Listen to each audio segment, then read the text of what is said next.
कहानी की शुरुआत में हम अकीरा नाम के एक लड़के को देखते हैं जो कि ज़ॉम्बीज़ से अपनी जान बचाकर भाग रहा था, लेकिन फिर भी उसके दिमाग में सिर्फ यही चल रहा था कि इन ज़ॉम्बीज़ की वजह से वो आज ऑफिस जाने में लेट ना हो जाए। अब इसके बाद कहानी 1 साल पीछे जाती है। आज अकीरा की जॉब का पहला दिन था। उसकी बहुत बड़ी कंपनी में जॉब लगी थी, जिसकी वजह से अकीरा बहुत खुश है। कंपनी में अकीरा का बॉस और बाकी सब लोग उसका अच्छे से स्वागत करते हैं। यहाँ कोसुगी नाम का एक चीफ था जिसके नीचे अकीरा को काम करना है। अकीरा को यहाँ साओरी नाम की एक लड़की भी मिलती है जिसे अकीरा पहली नजर में ही पसंद करने लगता है और अकीरा अब यहाँ बहुत खुश था। शाम को अकीरा के कोवर्कर्स उसे वेलकम पार्टी देते हैं, जहाँ अकीरा सबको बताता है कि कॉलेज टाइम में वो रग्बी खेला करता था, इसलिए वो इतना फिट है। पार्टी खत्म होने के बाद अकीरा सबको गुड बाय बोलता है, लेकिन कोसुगी उसे बताता है कि वो लोग घर नहीं बल्कि वापस कंपनी जा रहे हैं क्योंकि बहुत काम बाकी है। और अब अकीरा को पता चलता है कि ये कंपनी अपने एम्प्लॉयज को इतना काम देती है कि उन्हें रात में भी ओवर टाइम करना पड़ता है। अकीरा लगातार 2 दिन और 2 रात काम करने के बाद घर जाता है। कई दिनों तक ऐसा ही चलता रहता है। कुछ लोग तो ऑफिस से घर भी नहीं जाते थे और अपना सारा काम यहीं करते हैं। वहीं कोसुगी बहुत खड़ूस आदमी था और वो बात बात पर अकीरा पर चिल्लाते रहता था। अब एक दिन अकीरा अपने कॉलेज के दोस्त केंचो से मिलता है। केंचो से एडवाइस देता है कि अकीरा को अपनी जॉब छोड़ देनी चाहिए और अपने हिसाब से अपनी लाइफ जीना चाहिए। वहीं केंचो का काम बहुत अच्छा चल रहा था और वो एक मॉडल को भी डेट कर रहा था। केंचो की लाइफ से अकीरा को जलन होने लगती है और दोनों में झगड़ा हो जाता है। ऑफिस में सिर्फ साओरी ही थी जो कि अकीरा से ठीक से बात करती थी। इस जगह अकीरा की लाइफ नर्क बन चुकी थी, लेकिन उसमें जॉब छोड़ने की हिम्मत नहीं थी। क्या पता अगली कंपनी और भी ज्यादा टॉक्सिक हो। धीरे धीरे अकीरा डिप्रेशन में चला जाता है और उसका खुदकुशी करने का मन भी करने लगता है। और इसी टाइम हम अकीरा के पीछे एक ज़ॉम्बी को देखते हैं, यानी कि रात में ही ज़ॉम्बी वायरस फैलना शुरू हो गया था। अब अगली सुबह भी अकीरा तैयार होकर ऑफिस जाने लगता है, लेकिन नीचे उतर के वो देखता है कि उसका पड़ोसी किसी इंसान को खा रहा था और फिर वो अकीरा पर भी हमला कर देता है। अकीरा ऊपर भागता है तो उसके पीछे और भी ज़ॉम्बीज लग जाते हैं। अकीरा को समझ नहीं आता कि ये ज़ॉम्बीज कहाँ से आ गए, कहीं वो काम के लिए लेट ना हो जाए। अकीरा भागते हुए छत पर जाता है और एक बैरियर कूदकर खुद की जान बचा लेता है। इसके बाद अकीरा के ठीक ऊपर से एक प्लेन गुजरता है जिसमें आग लगी हुई थी। अकीरा देखता है कि पूरे शहर में तबाही मची है और लगभग सभी लोग ज़ॉम्बीज बन चुके हैं, जिसका मतलब है कि अकीरा को आज काम पे नहीं जाना पड़ेगा। और ये सोचकर अकीरा बहुत ज्यादा खुश हो जाता है और सोचने लगता है कि अब उसे क्या करना चाहिए, क्योंकि उसे तो याद भी नहीं कि लास्ट टाइम उसे छुट्टी कब मिली थी। तभी अकीरा को साओरी की चिंता होती है। वो उसे मैसेज करता है तो साओरी रिप्लाई करती है कि वो ठीक है और वो अकीरा को अपनी लोकेशन भी भेजती है। अकीरा पाइप के जरिए छत से नीचे उतरने लगता है। तभी उसे अपने 2 पड़ोसी दिखाई देते हैं। ये दोनों डर के मारे यहाँ छुपे हुए थे। अकीरा उन्हें बताता है कि वो बाहर घूमने जा रहा है और उनके लिए भी कुछ खाने का सामान लेते आएगा। अकीरा फिर साइकिल पर बैठकर जल्दी से उस लोकेशन पर पहुँच जाता है, लेकिन साओरी के घर का दरवाजा खुला हुआ था। वो अंदर जाता है तो साओरी काफी डरी हुई थी। तभी उसे अंदर अपना बॉस दिखाई देता है जो कि ज़ॉम्बी बन गया था।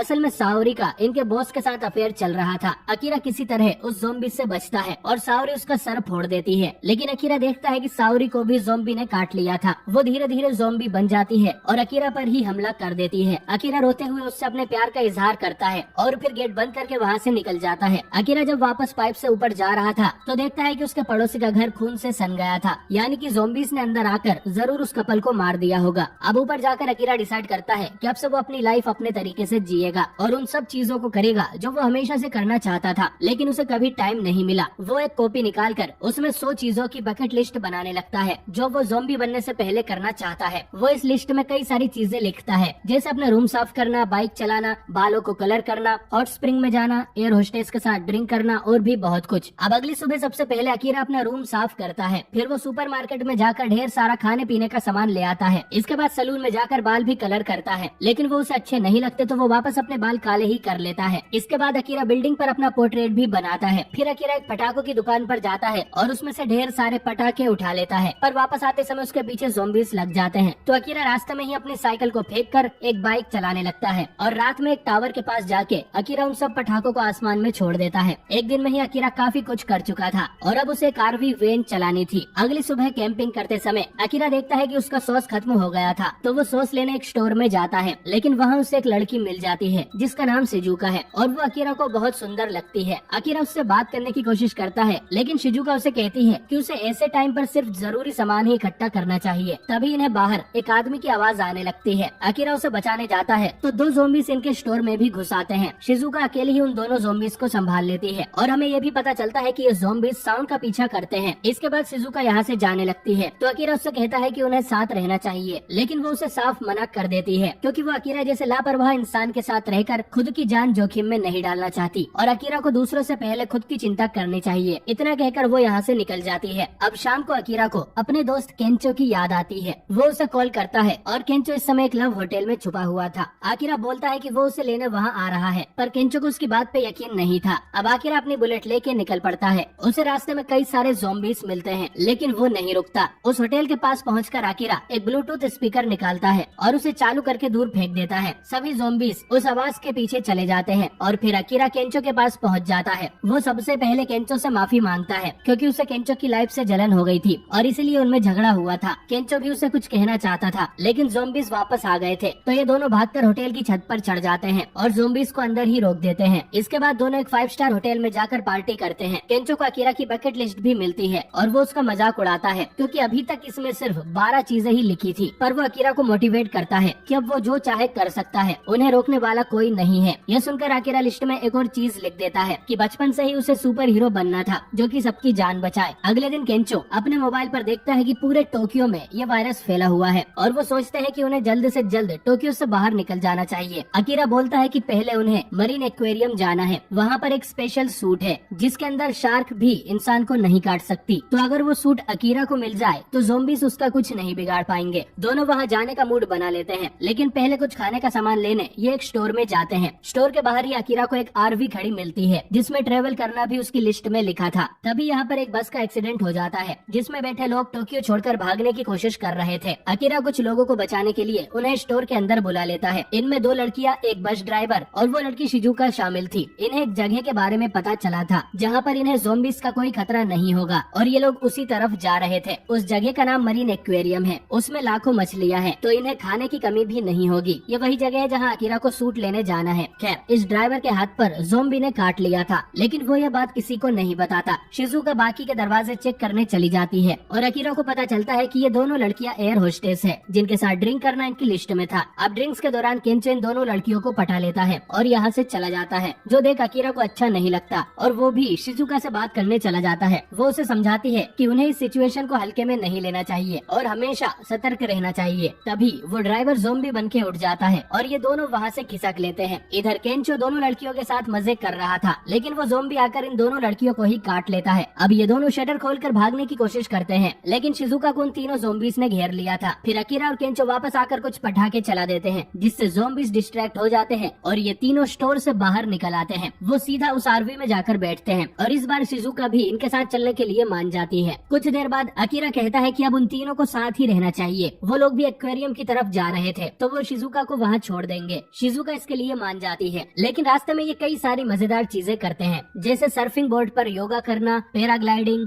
जंगल में कैंप फायर और आखिर में ये हॉट स्प्रिंग में नहाने भी जाते हैं। और अब शिजुका का इन दोनों से अलग होने का मन नहीं कर रहा था। कुछ दिनों के बाद ये लोग उस एक्वेरियम पहुँच जाते हैं, लेकिन रास्ते में किसी ने कील बिछाई हुई थी जिससे इनकी आरवी का टायर फट जाता है और एक्सीडेंट से अकीरा बेहोश हो जाता है। अकीरा को जब होश आता है तो उसके सामने उसका चीफ कोसुगी खड़ा था। अकीरा को लगता है कि वो सपना देख रहा है, लेकिन ऐसा नहीं था। उसका चीफ असल में यहाँ पर एड शूट करने आया था और ज़ॉम्बी पेंडेमिक शुरू होते ही उन्होंने इस जगह को अपना अड्डा बना लिया। कोसुगी ने इस जगह को भी अपनी कंपनी जैसा बना दिया था। जो भी लोग यहाँ शेल्टर लेने आते हैं उन्हें आसरा देने के बदले कोसुगी उनसे बहुत काम करवाता है और यहाँ इतनी मछलियाँ हैं कि इन्हें खाने की कमी नहीं होगी। अकीरा देखता है कि उसके पड़ोसी मरे नहीं थे, बल्कि वो भी इसी जगह आ गए थे और केंचो और शिजुका से भी यहाँ मजदूरी करवाई जा रही थी। कोसुगी आगे बताता है कि उन्होंने मेन गेट पर ढेर सारे ज़ॉम्बीज़ बंद करके रखे हैं। ये उनके लिए सिक्योरिटी का काम करते हैं ताकि कोई बाहर का आदमी उनके अड्डे से खाना चुराने की सोचे भी नहीं। और जब कोसुगी के लोगों को बाहर कुछ सामान लेने जाना होता है तो ये लोग एक माइक्रोफोन से आवाज कर सभी ज़ॉम्बीज़ को एक साइड बुला लेते हैं और फिर सप्लाई ट्रक आराम से आ जा सकते हैं। कोसुगी अकीरा से कहता है कि वो फिर से उसके लिए काम करने लग जाए, वरना उसके दोस्तों को बाहर फेंक दिया जाएगा जहाँ उनका ज़ॉम्बीज़ के हाथों मरना पक्का है। अब अपने दोस्तों की खातिर अकीरा फिर से कोसुगी का गुलाम बन जाता है। केंचो को यह सब बिल्कुल अच्छा नहीं लगता क्योंकि खाना भी उन्हें बहुत कम दिया जा रहा था, जबकि कोसुगी और उसकी टीम बहुत अच्छा खाना खा रहे थे। अकीरा का पड़ोसी केंचो को शांत रहने के लिए समझाता है, वरना उसके साथ उन लोगों को भी बाहर फेंक दिया जाएगा। उसकी प्रेग्नेंट बीबी को देखकर केंचो शांत हो जाता है। अगले दिन हम देखते हैं कि सप्लाई ट्रक में गलती से एक ज़ॉम्बी आ जाता है। इधर वो पड़ोसी चुपके से केंचो और शिजुका को पार्किंग एरिया में ले आता है और कहता है कि वो दोनों चाहे तो यहाँ से कोई भी कार लेके जा सकते हैं। इधर जैसे ही वो ट्रक अंदर आता है उसके अंदर से ज़ॉम्बी निकलकर अटैक करने लगता है और अफरा तफरी में बाकी ज़ॉम्बीज़ भी आजाद होकर एक्वेरियम के अंदर ही आने लगते हैं और हम देखते हैं कि इन ज़ॉम्बीज़ को एक शार्क भी खा लेती है। अंदर शिजुका और केंचो अकीरा को बहुत ज्यादा समझाते हैं कि गुलामी की जिंदगी छोड़कर वो उनके साथ वापस चले और अपनी बकेट लिस्ट को पूरा करे। अकीरा को अकल आ जाती है और कोसुगी की गुलामी करने से वो साफ मना कर देता है कि ऐसा काम करने से अच्छा तो वो ज़ॉम्बी बनना पसंद करेगा। तभी वो ज़ॉम्बीज इस कमरे में भी आ जाते हैं। कोसुगी अपने ही साथियों को आगे धकेलकर भागने लगता है। अकीरा और केंचो बाकी सभी लोगों को एक सेफ कमरे में ले जाते हैं, पर अकीरा को याद आता है कि कोसुगी तो बाहर ही छूट गया। वो लोग वापस उसे बचाने जाते हैं तो पानी में से एक शार्क बाहर निकलती है। असल में ये शार्क भी ज़ॉम्बी बन गई थी। शुरू में तो सबको लगता है कि जमीन पर ये शार्क उनका कुछ नहीं कर पाएगा, लेकिन फिर शार्क के अंदर से उन सभी इंसानों के पैर निकलते हैं जो उसने खाए थे और वो चलना शुरू कर देती है। दोस्तों अब यहाँ से ये फिल्म एक सर्कस बन जाती है। सब लोग वापस से उसी कमरे में आ जाते हैं, लेकिन अकीरा का चीफ वापस बाहर रह गया था और अकीरा फिर से उसे बचाने बाहर जाता है, लेकिन इस बार वो उस सूट को पहन लेता है जिसे लेने वो यहाँ आए थे। ये लोग काफी देर तक शार्क और ज़ॉम्बीज के साथ कुश्ती करते हैं। फिर शिजुका 2 माइक्स को चालू करके पानी में फेंक देती है तो ज़ॉम्बीज भी उनके पीछे पानी में कूद जाते हैं, पर वो शार्क अब भी नहीं मरी थी। अब शिजुका एक प्लान बनाती है कि अगर वो बैटरी को हाथ में रखकर शार्क की नाक पे मुक्का मारे तो वो मर जाएगी, क्योंकि उसका वो एरिया सेंसिटिव होता है। कुछ